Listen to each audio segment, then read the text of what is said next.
कैसे हैं दोस्तों? उम्मीद है बढ़िया ही होंगे। चलिए सीधे मुद्दे पर आते हैं। तो हम कल्कि की प्रकट लीला पर ही आते हैं। पिछले वीडियो में हमने कई सरल तरीकों से बताने की कोशिश की थी। कल्कि का प्रकटीकरण कैसे होगा? यह वीडियो उसका अगला स्टेप है। तो अगर आपने पहला ना देखा हो, इसमें कुछ दिक्कत आ सकती है। फिर भी हम सरल तरह से समझाने की कोशिश करेंगे। तो हम कल्कि के प्रकटीकरण पर ही है। अच्छा ये बताइए आप प्रकटीकरण से क्या समझते हैं? आप कोई जवाब दें उससे पहले मैं आपको एक बात बताता हूं, आप में से किसी के भी जवाब एक नहीं होंगे। जिन्हें लगेगा उनके जवाब एक है, उस जवाब में भी भिन्नताएं होंगी। कोई बोलेगा वो विराट स्वरूप दिखा देंगे जैसे अर्जुन को दिखाया था। अब ये बोलने वाला अर्जुन है या नहीं, वो बात नहीं कर रहे। बात यह है कि अगर आप यही पूछ लोगे विराट स्वरूप है क्या, तो हर कोई अलग अलग ही बताएगा। ऐसे ही क्या है, कल्कि के प्रकटीकरण का अर्थ क्या है, ये हर कोई अलग तरह से ही सोच रहा होगा। चलिए हम आपको फिर एक उदाहरण देते हैं और समझाते हैं। कृष्ण वृंदावन पहुंच गए और वासुदेव योगमाया को लेकर जेल चले गए। कंस के पास खबर पहुंचती है कि देवकी की 8वीं संतान हुई है। कंस को योगमाया दिखाई गई और पीछे खेल कुछ और हो गया। आज कुछ उदाहरण ले लीजिए। ईश्वर की माया काम करती कैसे है। अश्वत्थामा नाम का हाथी मारा जाता है और कृष्ण कह देते हैं कि बोल दो, अश्वत्थामा मारा गया। द्रोण शोक मनाते हैं और यहां उनका वध हो जाता है। अच्छा एक बात बताइए, कृष्ण को कब पता चला था अश्वत्थामा नाम का हाथी है भी? चलिए आपको कुछ और उदाहरण देते हैं। आप लोगों ने कभी जादू देखा है? जादू कला होती है ध्यान भटकाने की। एक जादूगर आपका ध्यान कहीं और फोकस करता है और पीछे से कुछ और कर देता है। यह सत्य है कि कली की माया बहुत दमदार है, पर यह भी सत्य है कि खत्म करने खुद कल की आए इन्होंने। कली, जैसा मैंने बताया था, उसके कई चेहरे हैं। इंतजार में बैठा है कि कहीं से तो कल की प्रकट हो। जहां से भी हो वहीं कहानी रोकी जाए। वो अलग बात है, वो नहीं रोक पाएगा। कल की प्रकट लीला का एक बहुत इंपॉर्टेंट हिस्सा होगा बेस, यानी कि फाउंडेशन, यानी कि बोले तो नींव। इसका अर्थ यह हुआ कि जब भी कल की प्रकट होंगे, उससे पहले वो अपने कर्मों की नींव या फाउंडेशन बहुत गहरी रख चुके होंगे। हो सकता है आपको बात कठिन लग रही हो। चलिए सरल किए देते हैं। मान लीजिए हम सब जनता है और हमारा ध्यान विभिन्न मसलों पर है। अब कुणाल कामरा ने महाराष्ट्र सरकार के बारे में यह कह दिया। अब महाराष्ट्र सरकार ने यह किया। अब मणिपुर में यह हो गया है। अब बिहार के चुनाव आने वाले हैं।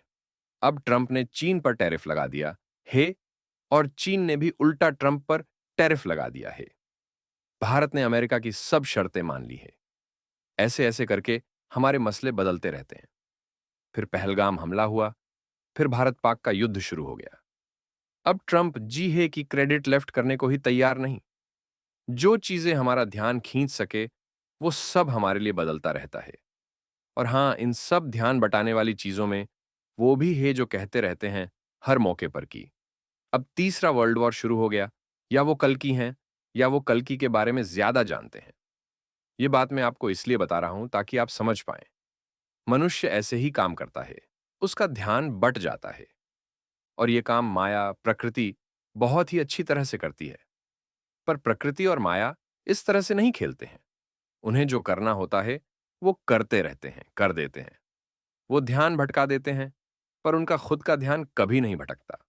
चलिए एक छोटी सी कहानी से समझिए। किसी गांव में चंपक और चंपू नाम के दो आदमी रहते हैं। चंपक के भाग्य में लिख दिया गया है कि साल खत्म होने से पहले चंपक के सितारे डूब जाएंगे और चंपक बुरी स्थिति में आ जाएगा। चंपू के में लिखा है वो एक अफसर बन जाएगा। अब जब साल शुरू होता है तो चंपक के लिए बहुत अच्छा है और चंपू के लिए बहुत बुरा। साल का मध्य आता है चंपक के लिए और अच्छा हो जाता है, और चंपू के लिए और बुरा। अक्टूबर भी आ जाता है, चंपक राजा बन चुका है और चंपू के आगे समस्या खत्म नहीं हो रही। अब भविष्यवाणी जो की गई थी दोनों के बारे में, वो एक ऐसे संत ने की थी कि जिसकी बात कभी गलत नहीं जाती थी। अब आप सोच रहे हैं कि ये बात गलत कैसे जा रही है। खैर नवंबर आता है और भविष्यवाणी सत्य हो जाती है। चंपक बर्बाद हो जाता है और चंपू के साथ कुछ बहुत अच्छा हो जाता है। यहां पर पता है क्या हुआ है। प्रकृति और माया खेल गई।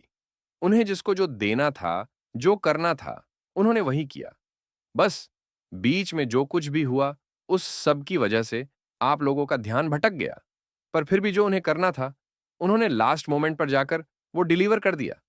ऐसा नहीं है कि अब साधु, संत या दिव्य ज्ञान वाले लोग नहीं है जो कि सही भविष्यवाणी कर पाए। बात यह है कि जो भी कोई सही भविष्यवाणी करता है, मान लो कोई एक आदमी, तो फिर 50 झूठ बोलने के लिए तैयार बैठे हैं, तो उसमें सही बात भी खो जाती है। खैर, मुद्दे पर रहिए। जब 2024 खत्म हो रहा था, आप लोगों को याद है क्या? और किस तरह की भविष्यवाणियां की जा रही थी? अब कल की आएंगे, अब तीसरा वर्ल्ड वॉर शुरू होगा। 2025 आखिरी साल है। हर कोई यह बात कह रहा था। ऐसा नहीं है कि अब साधु, संत या दिव्य ज्ञान वाले लोग नहीं है जो कि सही भविष्यवाणी कर पाए। बात यह है कि जो भी कोई सही भविष्यवाणी करता है, मान लो कोई एक आदमी, तो फिर 50 झूठ बोलने के लिए तैयार बैठे हैं, तो उसमें सही बात भी खो जाती है। खैर, मुद्दे पर रहिए। जब हमने 3 महीने पहले पहला वीडियो डाला था, उसी समय हमने कह दिया था, बहुत से लोग कह रहे हैं कि कल की इस साल आएंगे। जैसे जैसे साल गुजरता जाएगा, सबके सब अपनी भविष्यवाणियां आने वाले सालों पर शिफ्ट करते चले जाएंगे। ज्यादा दिन नहीं है। उन सब ने भारत पाक युद्ध के साथ भी यही किया है। भारत पाक के बारे में बहुत कुछ बोल गए। अब पाकिस्तान मिट जाएगा। 13 राष्ट्र अभी साथ में आएंगे। तृतीय विश्व युद्ध यही से शुरू है। भविष्यवाणी सत्य नहीं हुई तो बस घुमाकर बातों को आगे चल दिए। ऐसा ही उन सब लोगों ने कल्कि के टॉपिक के साथ किया। देखिए, जो ये सब करते हैं, उनकी भी क्या कमी, उन्हें यही आता है। और जनता की भी कोई कमी नहीं, क्योंकि कल्कि भी सामने कहां आ रहे हैं बताने। तो जनता भी कभी इधर कभी उधर, जहां से भी जो मिले। आपको पता है, सारे संतों के साथ जिनके पास भी कुछ दिव्य ज्ञान था, जो भविष्य देख सकते थे और देख पाए थे, उनके साथ एक समस्या क्या थी? उनके पास भविष्य देखने की तो शक्ति थी, पर दिखाने की नहीं। वाल्मीकि ने राम को देखा और महाकाव्य रच दिया, पर जब तक राम शक्ति न दिखाए, तब तक वाल्मीकि की रामायण का क्या मतलब था? कृष्ण को किसी ने देखा दिव्य ज्ञान से और बताना शुरू कर दिया, सारा ज्ञान फालतू का है जब तक कृष्ण शक्ति दिखा ना दे। कल्कि के साथ भी यही कहानी है। अब कौन सही कह रहा है, कौन गलत? जब तक वो शक्ति दिख ना जाए, पता चल ही नहीं सकता क्या सत्य है, क्या असत्य। ये जो सारा सिस्टम है, ये आपको लगेगा उन लोगों के लिए सही है जो गलत कर रहे हैं, कुछ भी बोलते जा रहे हैं और लोगों को मूर्ख बनाए जा रहे हैं। सत्य दब रहा है, पर ऐसा नहीं है। ओवर कॉन्फिडेंस बुरी चीज होती है। वो जो कुछ भी गलत करने की आदत आ जाती है ना, आदमी कुछ भी करता ही चला जाता है। फिर जब सत्य से सामना होता है तो असत्य, अधर्म बिखर जाता है। आप यह ना सोचिए कि कुछ समय के लिए जो अधर्म आपको जीतता नजर आ रहा है, वही असली कहानी है। कहानी उससे कहीं ऊपर की और बहुत गहरी है। 2025, हम इसके 5वें महीने में है और अभी तक कल्कि का कहीं कोई सिग्नल नहीं। पर भरोसा रखिए, कल्कि इसी साल आएंगे। देखिए, इसका बहुत गहरा कारण है। किसी भी मनुष्य के पूर्व जन्म में कितने भी अच्छे कर्म हो, वो अपना भाग्य अपने प्रारब्ध के कारण लिख चुका होता है। अब उसकी एक लिमिट होती है, और युग बदलने के लिए ईश्वर को जो शरीर चाहिए, उसका प्रारब्ध में कोई कर्म नहीं होना चाहिए। मतलब, ईश्वर ऐसी कहानी लिखते हैं जिस कहानी में कोई लिमिट ना हो। वो कहानी को जब चाहे जैसे चाहे घुमा दे, और जो भी किरदार है वो अपना कर्म पूरा कर दे। तो मनुष्य का शरीर एक कोरा कागज नहीं होता, वो प्रारब्ध लिखवा कर लाया है। पर अवतार का एक कोरा कागज है जिसे ईश्वर भर देते हैं। अब इसमें एक चीज और होती है। मनुष्य को माया से डील करना है, प्रकृति से करना है, अपने प्रारब्ध, भाग्य, इन सब से करना है। और वो सारी दुनिया के सारे मसलों से, जो भी उसके ऊपर आते हैं, डील करता रहता है। अवतार इन सबसे ज्यादा डील नहीं करता। आप दुनिया के किसी भी मनुष्य की कहानी उठाए, आपको किसी भी कहानी में कॉस्मिक वर्ल्ड मिसिंग दिखाई देगा। एक आदमी अपने चाचा मामा ताऊ, ज्यादा हुआ तो किसी जयचंद, विजय चंद से उलझता हुआ दिखाई दे जाएगा। जिंदगी खप जाती है इन चीजों में। आप ऐसा ना सोचिए कि जो बहुत ऊंचे लेवल पर हे देश चला रहे हैं, वो इन सबसे बाहर है। अमेरिका के राष्ट्रपति तीसरी चौथी बार बोल चुके कि युद्ध उन्हीं ने रुकवाया। उन्हें युद्ध रुकवाने का क्रेडिट चाहिए। यह सब यह दिखाता है कि आप माया में ही घूम रहे हो। अवतार कभी भी बेवजह समय बर्बाद नहीं करता। आप इसे उनकी योग्यता कह लो, आदत कह लो। क्या होता है? अवतार के अंदर एक गुण होता है। उन्हें यह पता होता है कौन सा कार्य माया का है, कौन सा प्रकृति का। कौन सा दूसरे मनुष्यों के द्वारा हो जाएगा और कौन सा उन्हें मनुष्य रूप से खुद करना होगा। मनुष्य को यह नहीं पता होता कौन सा काम प्रकृति, कौन सा काम माया करेंगे और क्या होना है। तो वो क्या है कि इस सब में बहुत समय बर्बाद कर देता है। अवतार के साथ यह नहीं है। क्लियरिटी बहुत सही समय बचा लेती है उनका। कल्कि की जो प्रकट लीला है वो इसी साल शुरू होगी नहीं, हो चुकी है। अब ये हमें भी नहीं पता कब हुई। जनवरी में हुई, फरवरी में हुई, मार्च में हुई, मुझे नहीं पता। मुझे इतना पता है शुरू हो चुकी है। अब आप ये कहेंगे अभी तक हमारे सामने तो आई नहीं। आई तो हमारे सामने भी नहीं है, हम भी खोज ही रहे हैं कहां से हुई है। चलिए बताते हैं सामने क्यों नहीं आई वो अभी तक। आपको यह तो पता है ही कि कल्कि जी की गुप्त लीला चल रही है। अब एक बात बताइए, कोई अगर गुप्त लीला में रह रहा हो और बहुत समय से जी रहा हो, अब अगर उसे सामने आना है तो वो कैसे आएगा? नहीं, आप ये सब ना सोचिए कि कोई जंगल में या पर्वतों पर रह रहा था और अब उन्हें शहर में आना है। वो हम सबके बीच में ही थे पूरे समय। कोई आदमी अपने असली पहचान के साथ नहीं रह रहा। मतलब आपको उसकी सांसारिक पहचान पता है, पर आपको उसकी आध्यात्मिक और दूसरी पहचान नहीं पता। तो वह भी गुप्त लीला ही हुई। अब वो मनुष्य अपने आप को प्रकट करेंगे, तो उन्होंने छिपा क्या रखा था? उन्होंने शक्तियां छिपा रखी होंगे, अपने कर्म, अपनी पहचान, ये सब छिपा रखा होगा। तो फिर प्रकट कैसे करेंगे? अपने कर्म, अपनी शक्तियां सब प्रकट कर देंगे। सामान्य ज्ञान की बातें हैं यह सारी। अब ये तो चलो वो करेंगे, आप कैसे पहचानेंगे उन्हें, उन शक्तियों को? क्योंकि कल की अवतार के बारे में ये कहा जाता है, उनकी शक्तियां मनुष्यों के सर के ऊपर से निकल जाएंगी। अब जब हमारे सर के ऊपर से ही निकल जाए जो चीज, उसे हम कैसे पहचानेंगे? वो तो निकल गई ना सर के ऊपर से। सूरज रोज हमारे सर के ऊपर से निकल जाता है, पर हमें धूप देकर जाता है। सूरज अपना कर्म कर जाता है और हमें समझ आ जाता है कि सूरज ही है। उसकी धूप, उसकी रोशनी प्रत्यक्ष होती है। तो बस आपको प्रत्यक्ष और रिजल्ट पर निगाहें लगानी होंगी। हो सकता है अब आप ये कहें कि ना तो आपको कुछ प्रत्यक्ष हुआ, ना कोई रिजल्ट दिखा। यही हमने भी कहा था, हमें भी नहीं दिखा।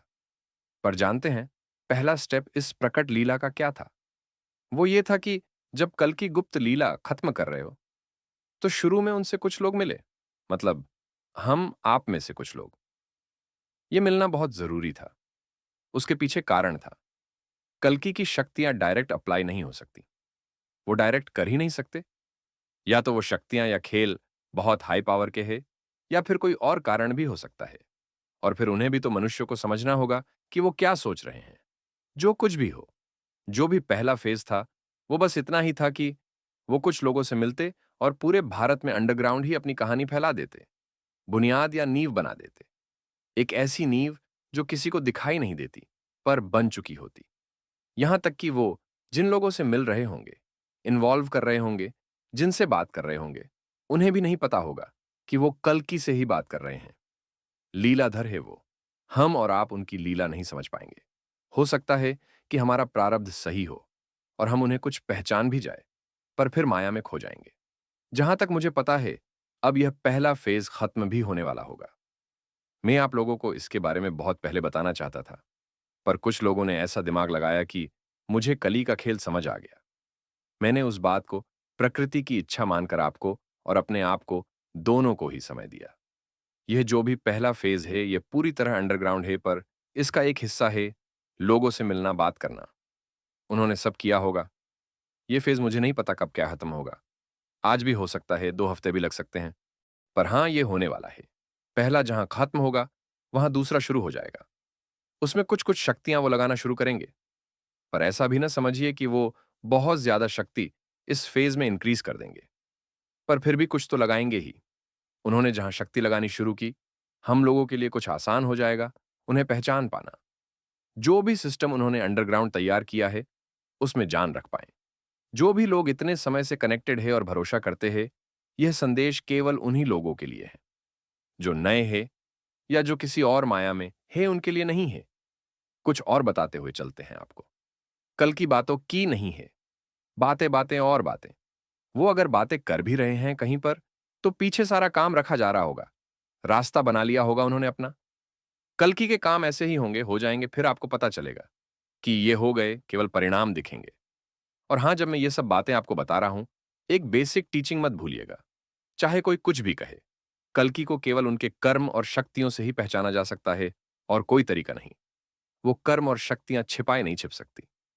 दूसरी बात, खेल कैसे भी खेले जाए, आपको सीधा परिणाम ही नजर आएंगे। और फिर वही कहावत, प्रत्यक्ष को प्रमाण की जरूरत नहीं होती। अच्छा, एक खास संदेश उन लोगों के लिए जो कल्कि के बारे में बस निस्वार्थ रूप से जानना चाहते हैं, जिनकी कोई हिडन इंटेंशन नहीं।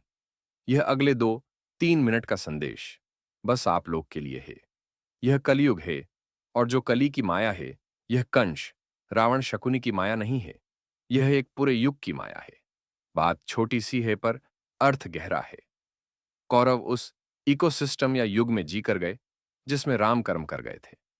रावण उस युग में आया जिस पर सतयुग की छाया थी। कोई भी विलन दैत्य कितना भी पावरफुल आ गया हो, पर कभी उसे पूरा युग नहीं दिया गया था। इस बार कली को पूरा युग ही दे दिया गया है। किसी एक शरीर में युग का विलन रखा ही नहीं, पूरा युग ही कली का कर दिया गया। और हर इंसान को उसी युग में जीना था, तो हर कोई कली की माया का हिस्सा बन ही गया। देखिए, हर आदमी बुरा नहीं होता। कुछ समय और सिचुएशंस भी बना देती हैं। केकई ने राम को वनवास दिलवा दिया, राम ने ले लिया। हो सकता है आपको लगे कृष्ण कुछ ट्विस्टेड थे तो उन्हें नहीं दे पाती। हाँ, यह सत्य है। कृष्ण होते तो वो वनवास नहीं लेते, पर फिर उन्होंने गांधारी का श्राप लिया। जैसे आप और हम सोचते हैं ना कि जीवन में 2 साल पहले यह गलती हुई, अब ऐसे चलेंगे। अवतारों की कहानी जन्म से जन्म चलती है। मतलब इस बार कल्कि जहां कहीं भी है, वो क्लियर है। 100 कौरव मरे, 1000 मर जाए, पर इस बार वो किसी गांधारी का श्राप नहीं लेंगे। वो गांधारी को पूरा मौका दे देंगे कि कौरवों को समझा ले।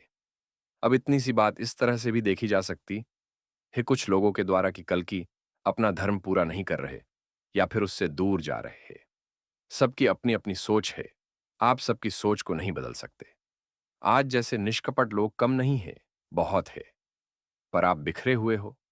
कुछ हमारे पास है, बहुत सारे उन पंडित जी के पास होंगे जिन्होंने अपने पुत्र को कल्कि घोषित कर दिया था, और अब अपने आप को भविष्य मल्लिका का एजेंट बताते हैं। फिर किसी और के पास होंगे। हम यह मानकर चलते हैं कि क्योंकि हमारा चैनल नया है तो हमारे पास कम ही होंगे। आप लोगों की दुविधा यह कि आपको जीवन में कहीं यह लग जाता है अगर ईश्वर मिल गए तो जीवन सफल हो जाएगा, जीवन नया पार लग जाएगी। पर फिर इस बात का फायदा दूसरे लोग उठा जाते हैं। पर फिर समस्या आपकी यह है कि आप बाबा रामदीन पर भरोसा नहीं करोगे तो बाबा श्यामदीन पर करोगे। श्यामदीन भी वैसे ही हैं, और जो सही संत है उनके साथ दिक्कत यह कि वो एक समय के बाद शांत हो जाते हैं, तो आप तक उनकी आवाज पहुंचती नहीं। मैं भी पहले यही सब सोचता था। फिर एनर्जीज से कनेक्ट हुआ, सत्य मिलना शुरू हुआ। कुछ कल्कि के हिसाब से भी चीजों को देखिए। आप कल्कि तक पहुंच पाएंगे, उससे पहले कली कल्कि तक पहुंच जाएगा। हो सकता है आप कहे कि ईश्वर को कैसा फियर। बात फियर की नहीं है यहां पर, बात सामान्य ज्ञान की है। आप सबने वो कहानी सुनी होगी कि 4 साधु जा रहे होते हैं और उनके पास मरे हुओं को जिंदा करने की ताकत होती है। एक मरा हुआ शेर मिलता है उन्हें जंगल में, और वो अपनी विद्या दिखाने के चक्कर में उसे शेर को जिंदा कर देते हैं। कल की वह है जो शेर को जिंदा भी कर दे, पर फिर भी शेर उन्हें हर्ट न कर पाए। पर पहले तो अवतार के पास शक्तियां इसीलिए नहीं होती कि वो ऐसे तमाशे करते रहे। दूसरी बात, ये सब बातें सामान्य ज्ञान के खिलाफ है। अवतार भी प्रकृति के नियमों का उतना ही पालन करते हैं जितना हम मनुष्य, बल्कि उससे ज्यादा। वह शक्तियां वहीं लगाते हैं जहां जरूरी हो। आप और हम अगर कल्कि को समय से पहले पहचान जाएंगे और उन तक पहुंच जाएंगे, तो फिर समय से पहले कली का भी कोई चेहरा पहुंचेगा। यह सब ठीक नहीं है। दूसरी बात, ईश्वर को उनकी लीला या शक्तियों के बिना ना देखिए। आपको मजा नहीं आएगा। इसका एक बहुत लॉजिकल कारण है। अवतार की शक्तियां ही माया को काटती है। जब वो अपनी शक्तियां ही अप्लाई नहीं कर रहे तो माया तो कटेगी नहीं। वो काट नहीं रहे, हम काट नहीं पाएंगे, तो फिर पहचानेंगे कैसे? सूर्य का उजाला पहले आता है, फिर सूर्य आता है। बिना उजाले के सूर्य आ गया तो फिर हम है उसे सूर्य मानने से मना कर देंगे। तो पहले कल्कि की शक्तियां, कर्म, उनका प्रभाव ही सामने आएगा, फिर वो आएंगे। और यही तरीका भी है। फिर देखिए और भी बातें हैं। यहां पर केवल आप नहीं हो, यहां पर ऐसे लोग भी आते हैं जिन्हें लगता है उनके पास ज्ञान है और उन्हें तर्क करना है, जिनके अहंकार यहां मिट्टी में मिल रहा है, जो अपने आप को कल की समझते हैं या अपने गुरु को। हम उनसे बात भी नहीं करते, हटा देते हैं। बहुत कुछ लंबा लिखकर जाएंगे, 2 शब्द में ब्लॉक। हम ऐसे लोगों को अपने समय का 1 सेकंड भी नहीं दे सकते। पर उन सब चक्कर में हमें पता है, उस सारी माया का प्रभाव कुछ आप लोगों पर भी आ जाता है। तो अगर हम पर भरोसा करते हैं, तो सुन लीजिए, हमें प्रकट लीला का ये गुप्त पाठ कुछ दिन और चलेगा उनका। पर हाँ, हमें भी नहीं पता वो कौन है और कहाँ है। एक बात और, हम वीडियो बना तो देते हैं, जो दिमाग कनेक्ट कर लेता है कॉस्मिक वर्ल्ड से कह देते हैं। ज्यादा दिमाग नहीं लगाते। पर फिर जब आप लोगों का रिस्पांस आता है, अच्छा वीडियो था, तब हम सुनते हैं कि क्या बना दिया था। हरि अनंत, हरि कथा अनंत। चलिए दोस्तों, मिलते हैं अगले वीडियो में।